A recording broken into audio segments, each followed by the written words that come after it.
There are a ton of mistakes you could be making in Clair Obscur Expedition 33. There are tons of things to learn and even secrets that you can easily miss with some of the best gear and items if you're not paying attention. Let's get into it. Firstly, once you move past the beginning of the game, you're going to unlock access to your world map. Now, the importance of this map is much bigger than you would initially think, and you can easily get caught up going from place to place. Upon returning to your camp, once you've reached a certain point in the story, there's a bunch of things you actually will have the ability to do. Now, one thing you want to make sure you're doing often is eventually talking to the curator whenever you actually unlock him, which is fairly early in the game. The cool thing about this is he actually lets you upgrade your weapons here, meaning you can use chroma catalysts to upgrade your weapons past certain levels.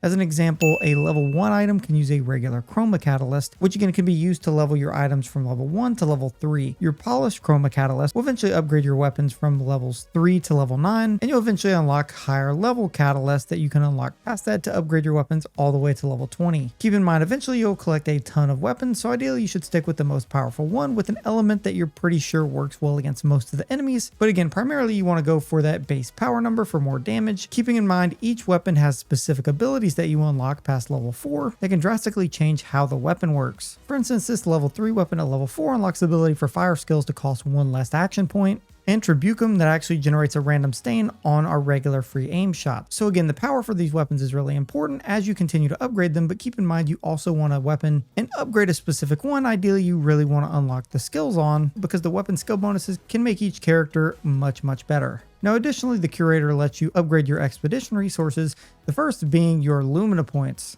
Ideally here you can use Color of Lumina, which you can actually unlock through regularly finding them throughout the story, and additionally from buying them from random merchants. And given you can find a lot of chroma, which is the primary currency in this game, if you get the option, I would always buy out the merchant's Color of Lumina so that way you can use it to upgrade your Lumina points for each member in your party, meaning they can hold more passive Pictos and get more overall passive bonuses. And here you can also upgrade your tents, which you can find randomly throughout playing and beating certain bosses and just finding throughout the game. And again, these are important to upgrade every chance you get the ability, especially things like the revive tent, where you can actually upgrade this tent and turn it into a much bigger version of a regular revive tent, meaning when you're able to revive someone, they actually revive with a lot more health than the previous version of the tent itself. And the same goes for the healing tent upgrade. Your healing percentage when healing with this goes up dramatically. And the same for this energy tent for gaining extra action potential as well. So making sure you don't miss these and come in here and upgrade these can help you tremendously. Now, one of the biggest power tricks in Expedition 33 is how Pictos work specifically with your Luminas and how you can balance them to make your characters super powerful. As an example, you have 3 Pictos here on the left, which you can actually select and get the passive bonuses from. Keep in mind, between these 3 Pictos that you select for each individual character, meaning if you have 1 critical burn Pictos, you can equip it for Lune and for Verso both. Keep in mind, one of the most important thing about these Pictos is not just its overall passive ability, critical burn for instance, which gives you a 25% increased critical chance on burning enemies, but the actual attribute modifiers as well can make these super powerful. For instance, if we look at Verso, we can actually see we have the energizing start 3 Pictos, and this gives us 320 overall base health. And if you look at the health percentages for Verso at 774 and the other characters at 6 and 500, he gets a ton of extra health from this Pictos alone, just with the regular attribute bump. Again, we get additional health and critical rate for attack lifesteal and extra defense and or SOS shell. So keep that in mind when you have a Pictos selected out of these manual main 3, you get those attribute bonuses as well. Now, once you select these as Luminas, you actually only get the regular passive bonus that comes with the Picto and not the extra attribute bonuses. And the way your Luminas work again is you have your 3 main Pictos. You can see the 3 main Pictos selected here.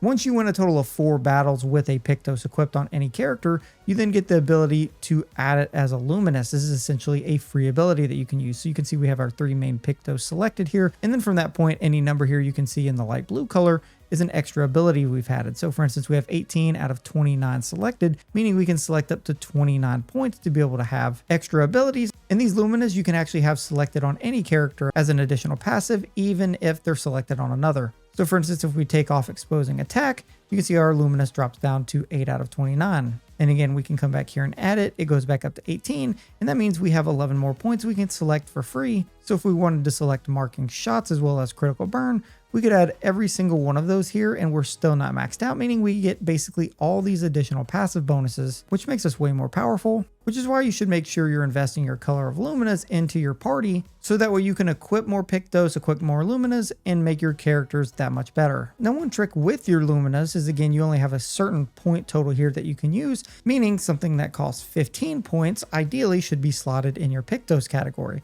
Again, because it doesn't eat into that total Luminous count. So you can see if we decided to replace Energizing Start with something like First Strike, you can see we replaced it right here. And then we wanted to go over here to our Luminas and select to actually put Energizing Start here. Again, we lose the attribute bonus for that Pictos itself, which is the primary reason we have it on. But also now we can't activate it because we don't have enough Lumina points. So high level Pictos that require more Luminous points should be selected as your primary Pictos. And the lower level point ones can be selected here, so that way you can add and equip many more of them.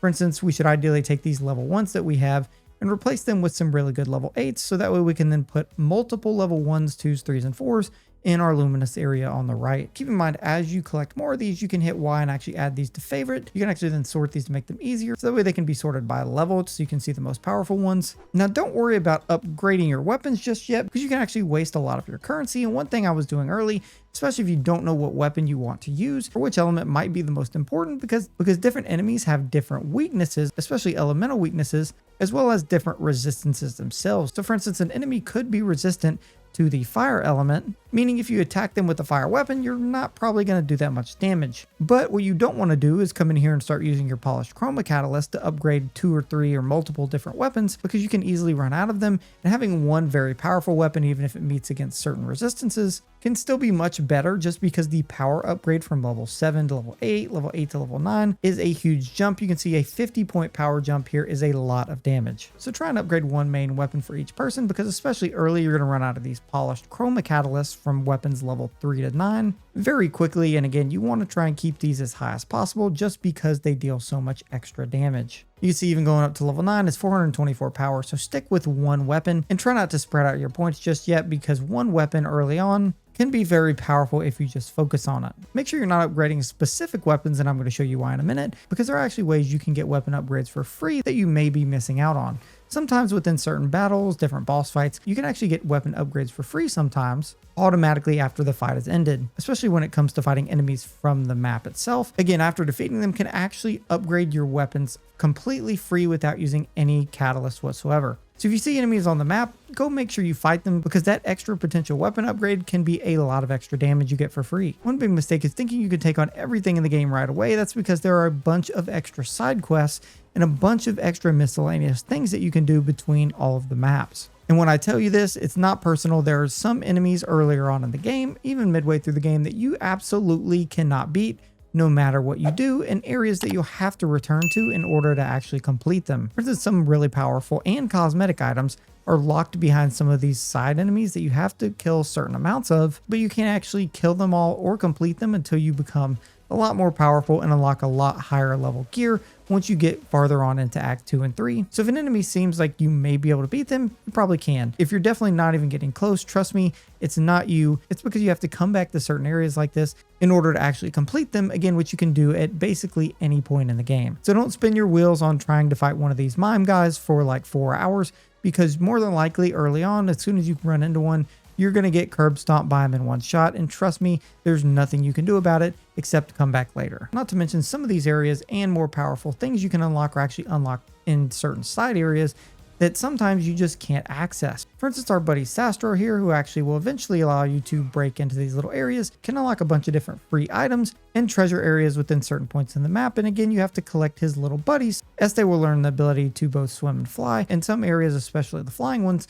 you can't access until you learn his ability to do that, and that will unlock most of the rest of the game for you. Now make sure you note some of these things down, specifically some side and optional quests that you may not really realize that you might have started. For instance, there's a ton of side quests, even that you start earlier in the game when in the original village, some of which actually give you quest items that you can collect and later use or return to people for specific prizes or for certain buffs and powers. For instance, you can unlock specific things like additional chroma elixirs, which will give you the ability to heal your entire party at once when on any part of an expedition. So making sure you complete as many of these side quests as possible can make sure you max out things like that, your additional potion shards, and the ability to upgrade your potions to make them more potent and powerful. And again, other amazing weapons, permanent upgrade drops, and some of even the best Pictos you can unlock, which unless you complete some of these additional side quests, you won't ever be able to find. One important thing is if you run into one of these side quests, or if somebody asks you maybe to retrieve something, there's no real quest journal or dialogue for you to be able to access to keep track of these.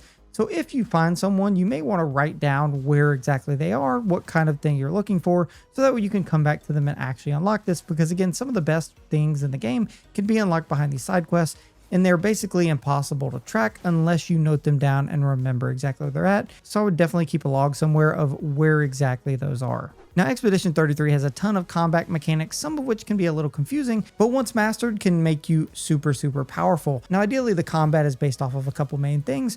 Action points are used by your skills and specific ranged attacks, which you need to actually attack an enemy with a specific skill. So making sure you're building up enough action points is paramount for being able to deal a bunch of damage. Now, you can gain action points by performing either a base attack on an enemy, certain attacks and some of your potions can give you free action points, or even parrying an attack will give you an action point. Learning to parry attacks not only can give you the chance to deal a massive damage counterattack on the enemy, but again give you free action points for later on follow-up attacks for even more damage. Now ideally, the difference between dodging and parrying is the dodge window is a little bit bigger than the parry window. So if an enemy were to hit you, the timing is slightly easier when dodging the attack versus actually parrying the attack.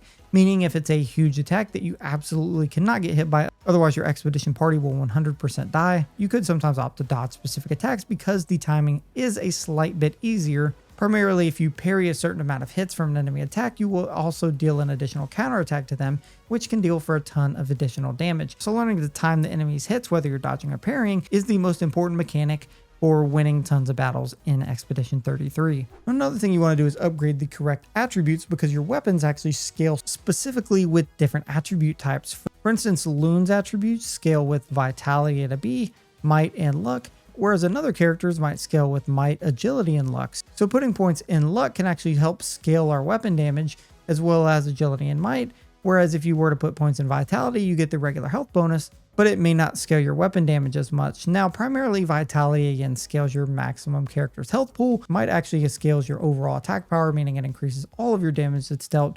Agility is actually really important because it makes your character play more often. Early on, you can definitely take more points in agility, so that way your character eventually has more turns. And sometimes when you have enough agility, your characters can actually all hit twice before the enemy can even hit one time, because again, your speed and character play is much faster. Your defense reduces your overall incoming damage, and your luck increases your overall critical rate. Keep in mind, these attributes again can be affected pretty immensely by the Pictos you have selected and the actual attribute bonus on the Picto itself, which again scales much higher with higher level Pictos and give you tons of additional speed, defense, and things like health and defense both for completely free by just using this Pictos in the Picto slot versus using it in the Luminas slot. And again, you can see our attribute weapon scaling on the right, showing how our weapon scales and gives us additional attack power. Now, the difference between the three characters, ideally the first is Gustave's Overcharge. This is essentially using skills like Lumiere Assault and Overcharge itself, where you can essentially gain stacks of Overcharge for different attacks that you do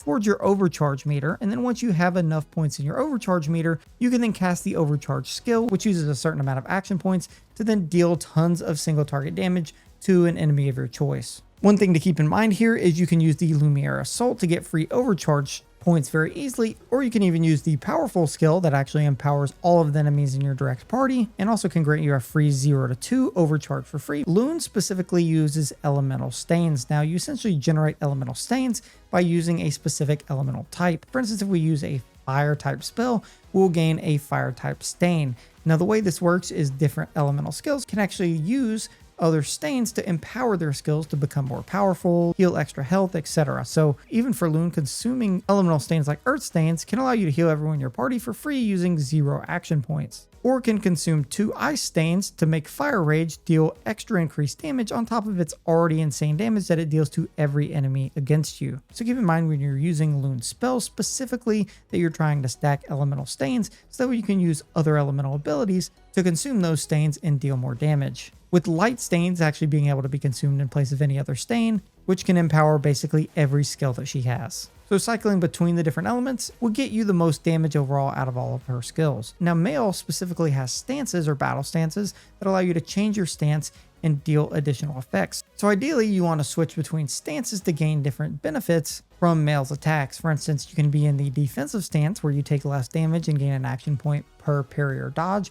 You can be in the offensive stance, which means you deal more damage but take increased damage.